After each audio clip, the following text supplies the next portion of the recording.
Mais uma vez, seja muito bem-vindo. Nós estamos ao vivo. São 15 horas e 20 minutos pontualmente pelo horário de Brasília. Eu sou o Kleber Werneck e a partir de agora você confere comigo as notícias do Brasil e do mundo nesta edição da tarde do Redação HIT. A gente continua falando dessa tragédia aí da aviação. Das 62 pessoas que estavam no avião que caiu em Vinhedo, no interior de São Paulo, 6 ainda não foram identificadas. E uma força-tarefa tem trabalhado em tempo integral no IML de São Paulo para liberar os corpos. Vamos ver. O IML entra na reta final do trabalho de reconhecimentos dos corpos. Os peritos avaliam a possibilidade de submeter ao menos 4 dos não identificados a exames de DNA para comparar seus materiais genéticos com os de parentes, familiares das vítimas identificadas.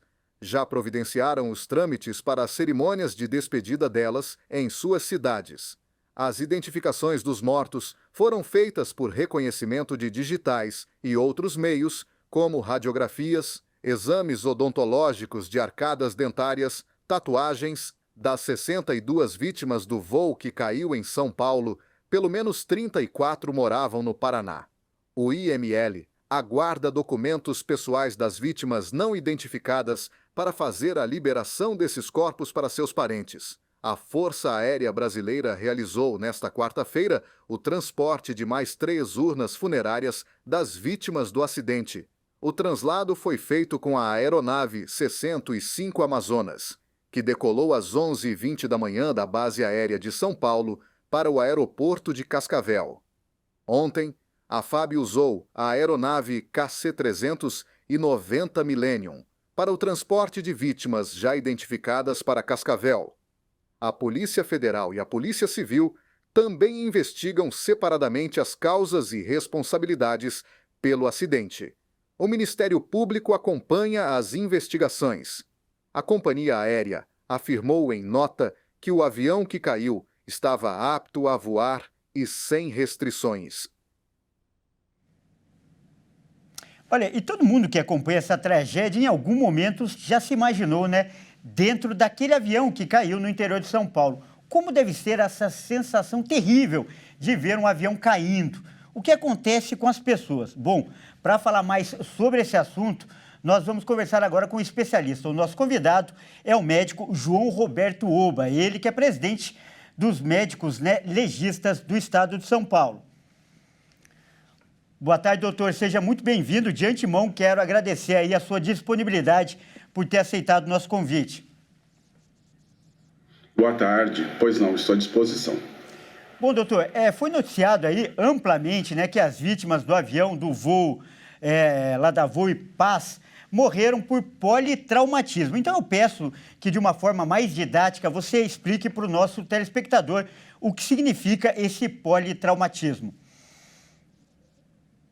De uma maneira bem didática, podemos dizer o seguinte, que o avião teve uma queda de 4.000 metros em mais ou menos 1 minuto. 4.000 metros, e atingiu o solo numa velocidade aproximada de 600 km por hora. Então, o que acontece numa queda livre, considerando que o avião, as pessoas estavam dentro de uma aeronave pressurizada, teoricamente sentadas. Então, o que nós imaginamos é que essas pessoas, no decorrer da queda, né, já perderam a sua consciência. Então, já não tiveram problema de sentir dor. Tiveram, talvez, o desespero daquele momento, da aeronave estar descontrolada, mas no momento da sua queda livre, já perderam a consciência. E quando atingiu o solo, nessa velocidade, o impacto provocou lesões de múltiplas situações, né, que atingiram várias partes do corpo. Então, a gente determina isso como politraumatismo. Posteriormente, secundariamente, houve a explosão da aeronave devido a ter combustível e os corpos ficaram carbonizados. Então, a morte foi instantânea por politraumatismo e secundariamente por carbonização. Olha, doutor, eu achei muito interessante esse ponto aí que você já antecipou. Isso porque tem viralizado na internet a notícia de que as pessoas que estavam no avião não sentiram dor, como você falou. e elas teriam ficado inconscientes antes mesmo do avião se chocar com o solo. Quanto tempo nessa queda, dá para calcular aí, pelo menos fazer uma estimativa, que a pessoa demora para perder a consciência? Por que isso acontece? Queria que o senhor falasse mais desse momento e se ninguém, exatamente ninguém, deve ter sentido dor. Essa queda livre da aeronave, aquele sistema de parafuso, ela em determinado momento, em determinada altura, a pessoa perde a consciência devido à própria ação da gravidade, né? Inclusive esses pilotos de jatos, de supersônico, eles têm um treinamento, mas eles também não suportam determinado nível de força, que a gente chama força gravitacional. Então, a gente acredita, né, que mais ou menos aí, durante a queda, não dá para precisar, foi de 1.000 metros, 2.000 metros, a gente acredita que durante a queda, algumas pessoas já perderam a consciência, outras conseguiram não perder de imediato, mas posteriormente perder a consciência. Então, temos aí uma grande, como a gente sempre fala em medicina, né, a gente não pode falar sempre, né, a gente fala, acreditamos que durante a queda, e alguma parte, né, algumas partes dos passageiros perderam a consciência e, no final, a totalidade dos passageiros perderam a consciência a ponto de que, quando o avião tocou o solo, já todos estavam sem consciência, né, inconscientes. Então, a dor talvez não apareceu durante a queda o desespero, mas no momento do toque ao solo, já todos estavam já inconscientes. Eu li alguns pareceres, né, ponderando de que esse movimento de queda que foi em parafuso poderia ter amenizado alguma coisa. É importante lembrar que o avião não sofreu ruptura e o interior dele se manteve isolado. Esses elementos aí podem também dar algum indicativo? Queria que o senhor avaliasse isso, que tem sido comentado aí também na mídia. Como eu comentei, o avião, acreditamos que estava pressurizado, acho que as caixas pretas vão dizer, então, teoricamente, protegiam os passageiros. O problema todo é a queda. A queda faz com que a pessoa perca a consciência devido, como eu já falei, à força gravitacional. Então, essa perda da consciência, alguns têm uma resistência maior, outros uma resistência mais sensível, mas, com certeza, quando ele estava para tocar o solo, a iminência de tocar o solo, acreditamos que todos já tinham perdido a consciência. Correto. E segundo o relato do Corpo de Bombeiros, né, logo após ele chegar ao local e atender a ocorrência, foi dito que todos estavam em seus respectivos assentos. Como essa informação é importante para reconstituir a queda? O que ela indica? Bom, a partir desse princípio que todos estavam, né, sentados, enfim, no seu lugar, nós não podemos utilizar esse meio de identificação, da localização da poltrona como meio de identificação. Por quê? Porque durante um voo, nós sabemos que não é raro as pessoas trocarem de lugar. Isso já está provado. Então, nós não utilizamos esse meio. Esse meio pode ser um indicativo, né, um indicativo de que a pessoa X estava sentada naquela poltrona, mas nós não utilizamos isso para fechar a identificação. A identificação tem outros critérios, que partimos da impressão digital, da coleta de material genético, das radiografias de arcada dentária, de outros aparelhos ortopédicos que porventura estavam usando, próteses, órteses. Então, a gente utiliza esses meios como meio para poder chegar a um diagnóstico de certeza, mas não os assentos que as pessoas estavam no momento da queda. E por falar em identificação, a gente viu aí na reportagem que 6 pessoas ainda não foram identificadas. E é claro, os corpos ficaram no estado aí bastante, né, deteriorado, já que o impacto, como o senhor relatou, foi muito forte. É um trabalho complexo e demorado essa identificação. O fato dos parentes ainda cederem o material genético é fundamental para acelerar esse processo. Queria que o senhor falasse agora dessa dificuldade. O senhor lembrou bem a questão dos assentos, que seria um indicativo, mas não é 100% certo. Então, queria que o senhor comentasse a complexidade dessa identificação. Infelizmente, o Brasil já tem experiência em acidente aéreo, né? Nós tivemos alguns acidentes grandes, teve o acidente da Gol, na região centro-oeste, o acidente com uma aeronave da Latam, em 2007. E essa expertise, né, infelizmente necessária, adquirida, faz com que todo o processo de identificação ele segue uma linha, né, uma linha que são os processos de certeza que aquela pessoa é aquela pessoa.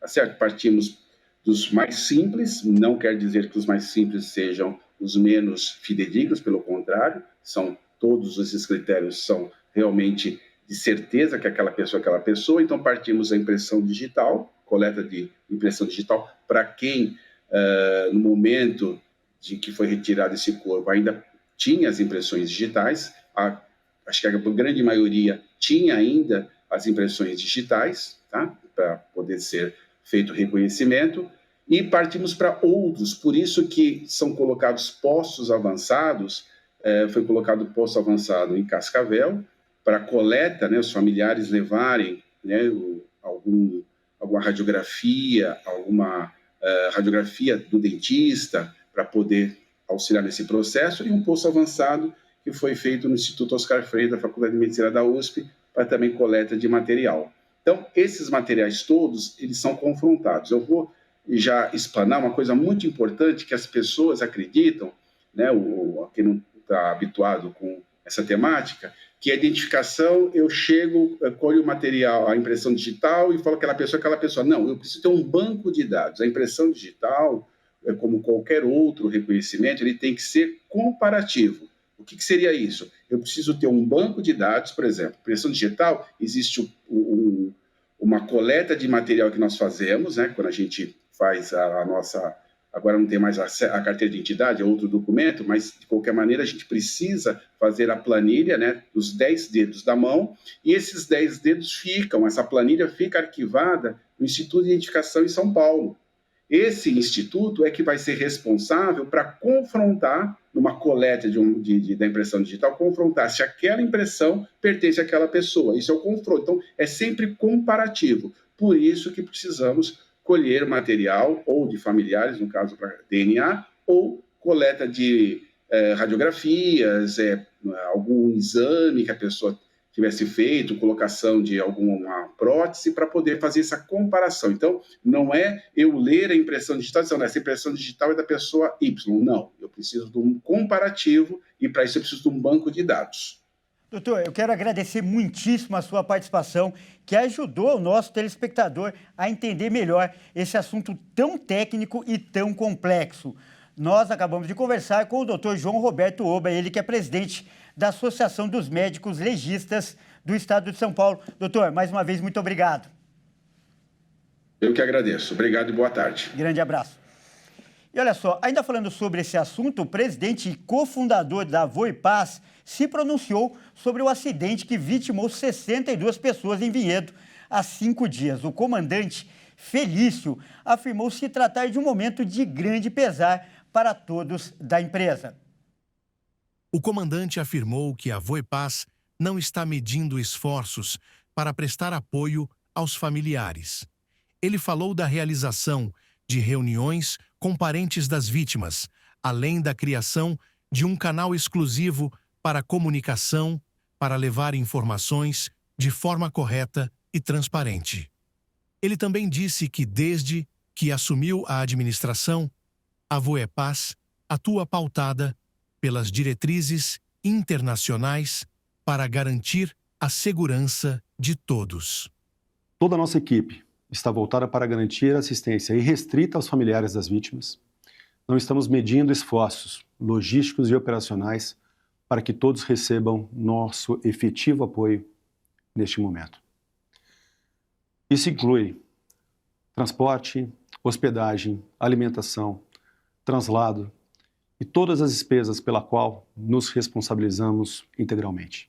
E desde que assumi a presidência dessa empresa em 2004, sempre construí uma base com diretrizes sólidas e sempre pautadas pelas melhores práticas internacionais para garantir a segurança operacional de todos.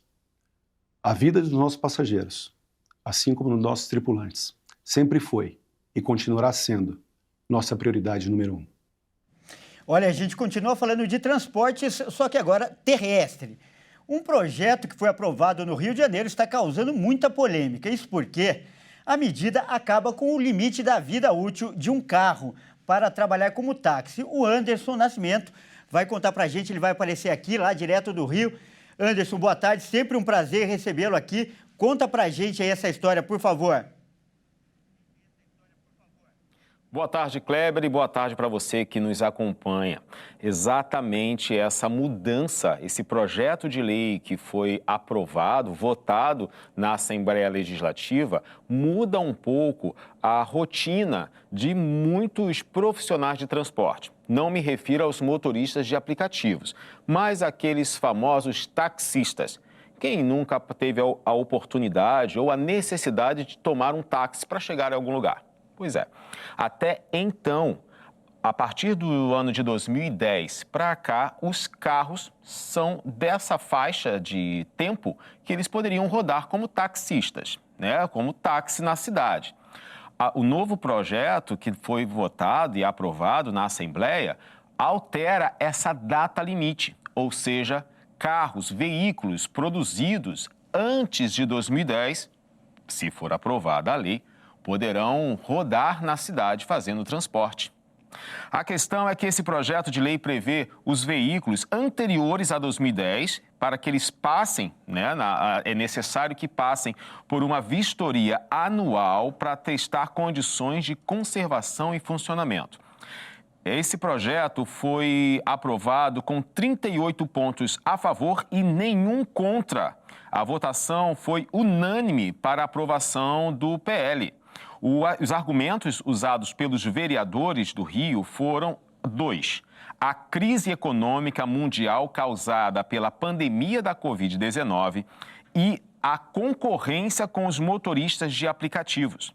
Agora, o prefeito do Rio, Eduardo Paes, tem 15 dias úteis para avaliar se sanciona a lei ou devolve o texto para a Câmara para uma nova discussão. Bom, esse aí é um processo. Agora tem um outro processo em votação que também foi adiado, que é o projeto de lei que faz com que a Guarda Municipal possa atuar com armamento. Pois é, o próprio autor do projeto pediu adiamento para que seja esclarecido e detalhado o planejamento estratégico para que arme toda a Guarda Municipal. Lembrando que, para esta questão ser aprovada, precisa ter 34 votos dos 51 vereadores que atuam e estão em ação na Assembleia Legislativa do Rio de Janeiro. Bom, são dois projetos. Um já está na mesa do prefeito do Rio, Eduardo Paes, que é dos taxistas, Os carros antes de 2010, eles poderão ou não também rodar como táxi na cidade.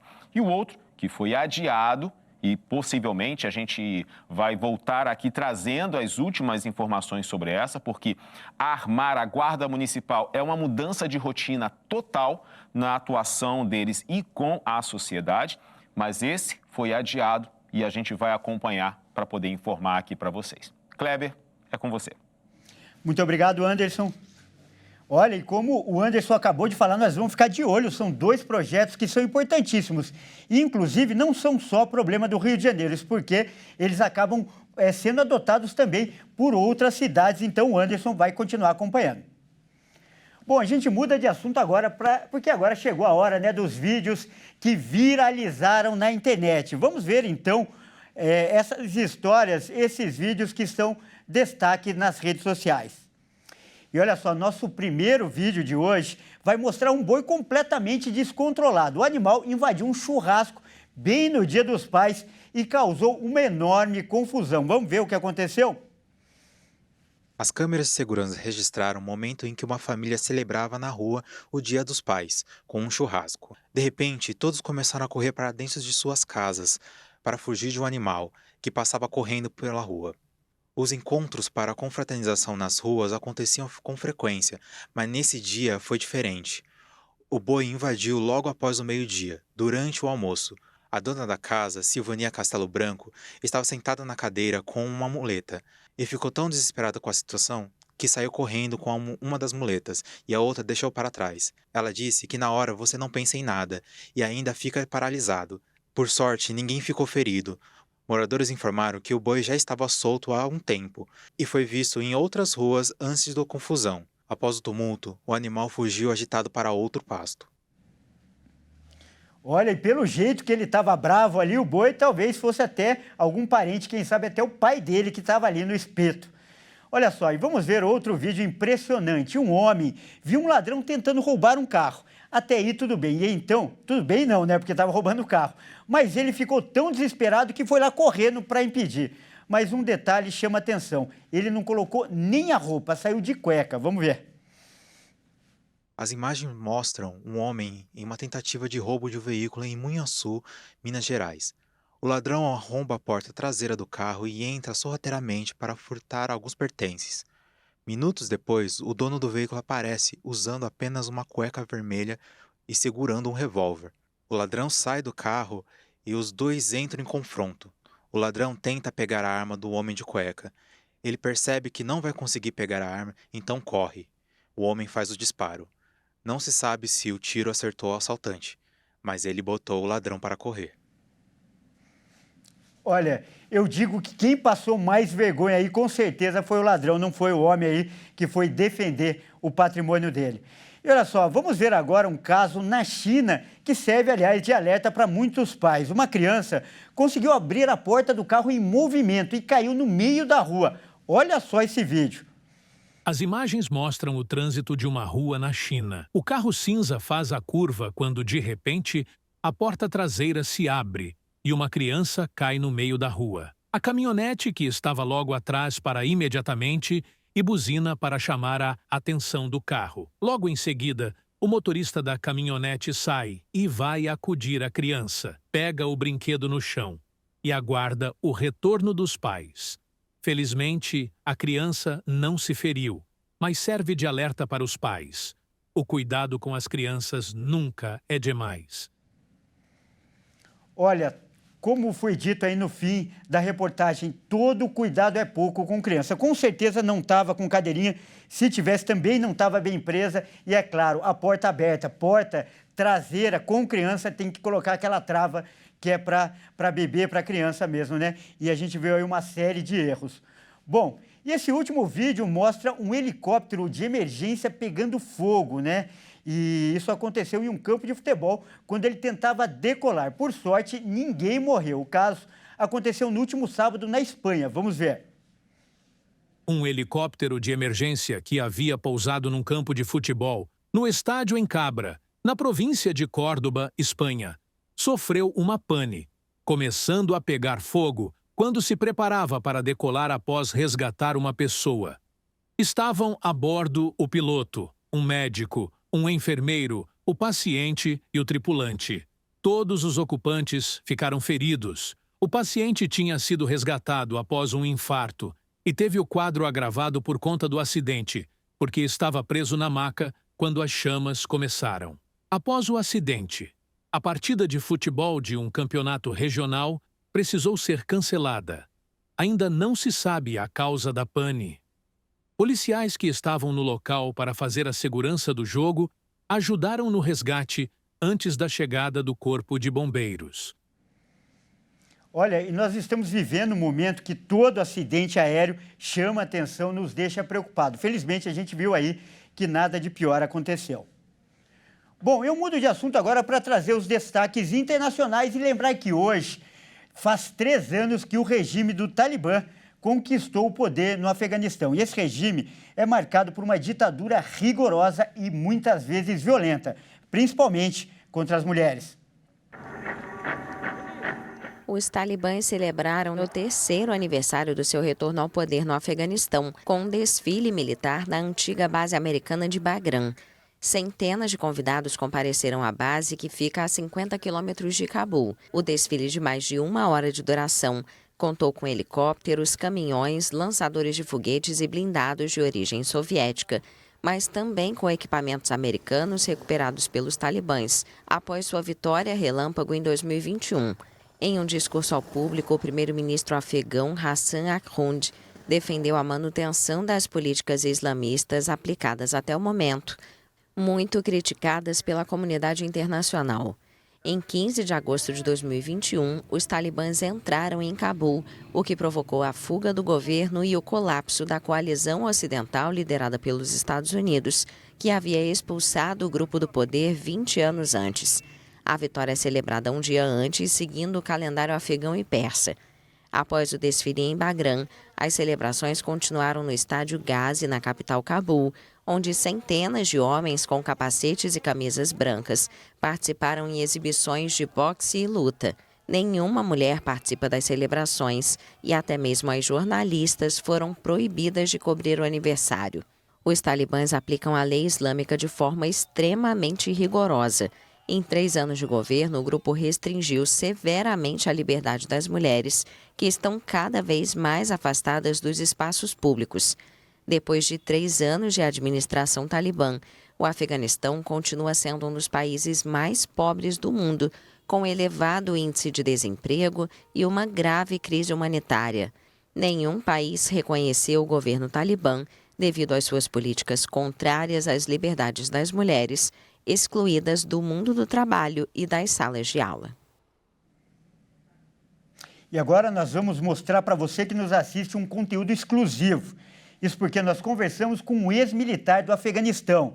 Depois que o Talibã assumiu o poder lá no país, ele passou a ser perseguido e vive escondido. Ele contou detalhes de como é a vida dele lá, mas pediu para não mostrar o rosto e ter a voz distorcida. Primeiro, ele conta um pouco da história dele. Vamos ver aqui no telão.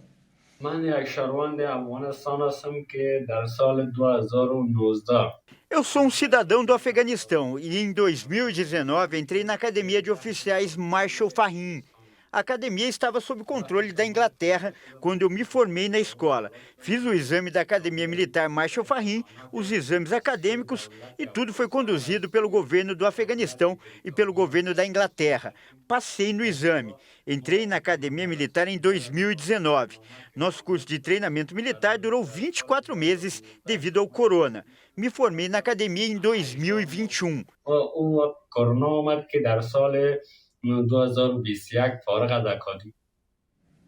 Olha, você viu aí que inclusive ele apresentou documentos confirmando, a veracidade dessa história.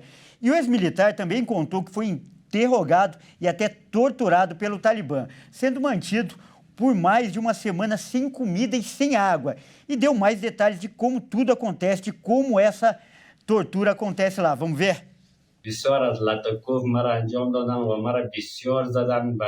Eles me trataram mal, da tortura de Ganagon, socando meu rosto, acertando meu corpo com um bastão de tortura especial, acertando meus testículos, uma pancada no peito, um soco na virilha, apertaram meu corpo todo, minha mão doeu. Era um lugar muito difícil onde fui mantido. Eles me interrogaram sobre o porquê estava servindo no exército americano, por que eles lutaram contra nós. Eles disseram por que se juntou ao exército. Eles me mantiveram com eles por uma semana. Não me deram comida e nem água.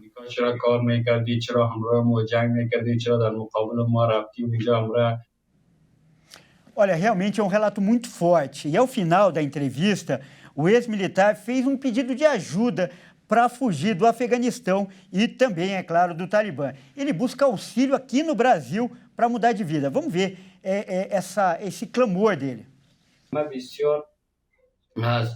Peço a sua ajuda para salvar a minha vida das mãos do Talibã.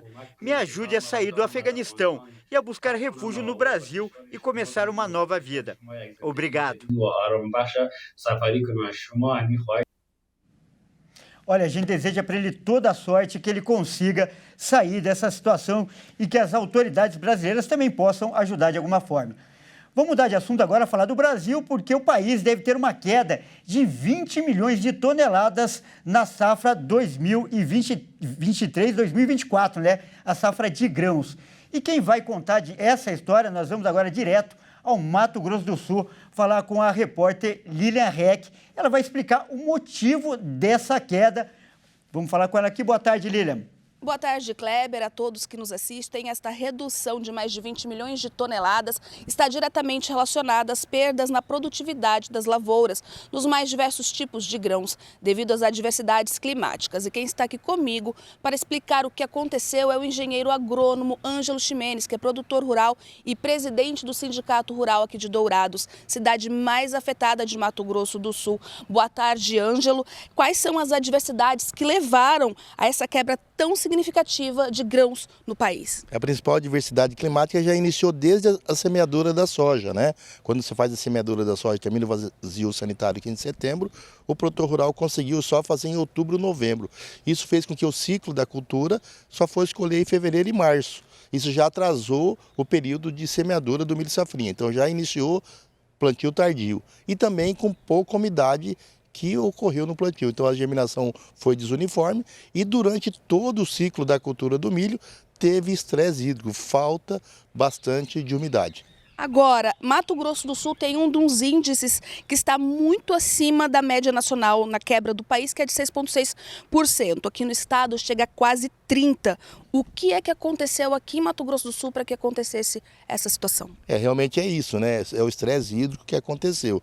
Em diferentes estados do país, mesmo no Mato Grosso do Sul, mais no norte do Mato Grosso do Sul, se você pegar Chapadão do Sul, São Gabriel, houveram mais precipitações, houveram mais chuvas que o sul do Mato Grosso do Sul. Aqui mais a divisa com o Paraná, mais a divisa com São Paulo, o estresse hídrico foi muito, né? Eu acredito que só teve 30% de quebra porque o norte do Mato Grosso do Sul ajudou a aumentar essa produtividade. E o sul do Mato Grosso do Sul fez com que diminuísse. Eu acredito que o sul do Mato Grosso do Sul teve 50% de perdas, enquanto que o norte teve menos perda, por isso que chegou numa média de perdas aí de 30%. Agora, com relação à oferta da demanda de produtos para exportação, o que é importante nessa situação toda para a economia brasileira?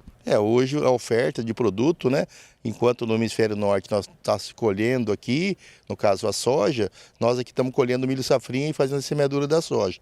Então, em termos de estoque mundial e principalmente no milho de safrinha, o estoque para o Mato Grosso do Sul é baixo, né? Nós temos aqui várias indústrias aqui de processamento de milho, então nós acreditamos que tranquilamente que esse milho pode ficar internamente no estado. Agora a gente viu que esse ano o produtor plantou uma área bem maior, né? E mesmo assim as perdas foram bem significativas.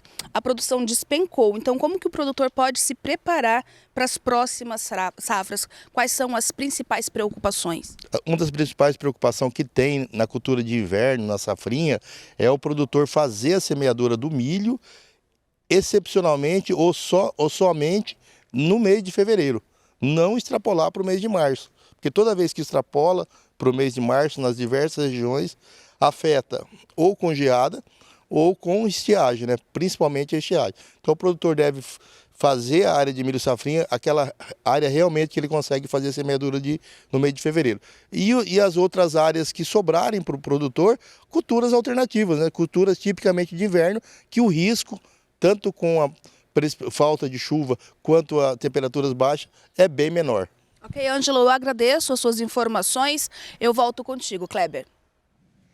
Muito obrigado pelas informações, Lilian. Bom, e a gente muda de assunto porque agora é hora de falar de esportes aqui na edição da tarde do Redação Hit. E quem traz as informações, como acontece todos os dias, está aqui ao meu lado, o Fernando Jesus, que vai falar mais aí de esportes para a gente. Boa tarde, Fernando, seja bem-vindo mais uma vez. Os Jogos de Paris acabaram, mas agora começa outra competição importante, os Jogos Paralímpicos lá na França. Conta pra gente essa história. Exatamente. Boa tarde para você, Kleber, e a todos que nos acompanham. O Brasil bateu o seu próprio recorde de atletas nas Paralimpíadas de Paris. No total, são 279 competidores que vão a Paris em 28 de agosto. Na última edição ocorrida em Tóquio em 2021, a delegação brasileira contou com 259 competidores, que era o atual recorde de participantes. Isso tudo contando com atletas guias, calheiros, goleiros e timoneiros. Nos Jogos de Paris 2024, a delegação brasileira contará com 279 competidores totais. Todos eles levando consigo grandes chances de medalhas e o nosso apoio. Vale destacar que em Tóquio, o Brasil ficou em 7º lugar no quadro de medalhas, com impressionantes 72 medalhas no geral, sendo 22 de ouro. Olha, e ainda falando de Olimpíadas, olha só, uma história emocionante está sendo destaque na internet, está bombando. Conta pra gente, Fernando, aliás, que teve um final feliz, é o melhor de tudo, né? Exatamente, uma história emocionante que teve um ótimo final feliz. Nós estamos falando da boxeadora brasileira Adriana Araújo. Ela está com dificuldades financeiras e teve que leiloar, infelizmente, a sua medalha de bronze que ganhou nas Olimpíadas de Londres em 2012. Vamos conferir. Adriana Araújo, primeira boxeadora brasileira a subir ao pódio das Olimpíadas, onde conquistou uma medalha de bronze nos Jogos de Londres em 2012, colocou sua medalha à venda em um leilão, mas recebeu o item de volta do comprador, um grande empresário. Ele tomou essa decisão após perceber as dificuldades financeiras da ex-atleta, que planejava usar o dinheiro da venda para montar um restaurante na Bahia, forma que encontrou para se sustentar após a aposentadoria dos rings.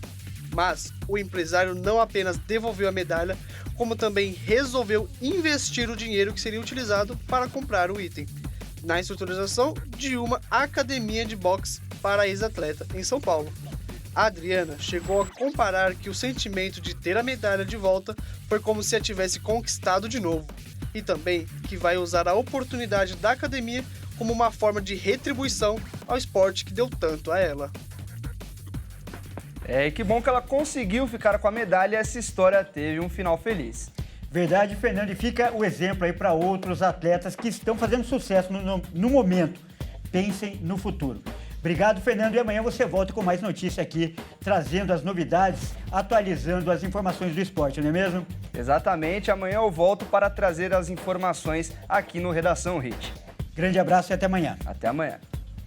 Bom, é isso aí, essa edição fica por aqui. Eu agradeço demais a sua companhia, você que esteve comigo até agora e é de outro local, de outra praça. Fique com a sua programação local. Ótima tarde e até amanhã.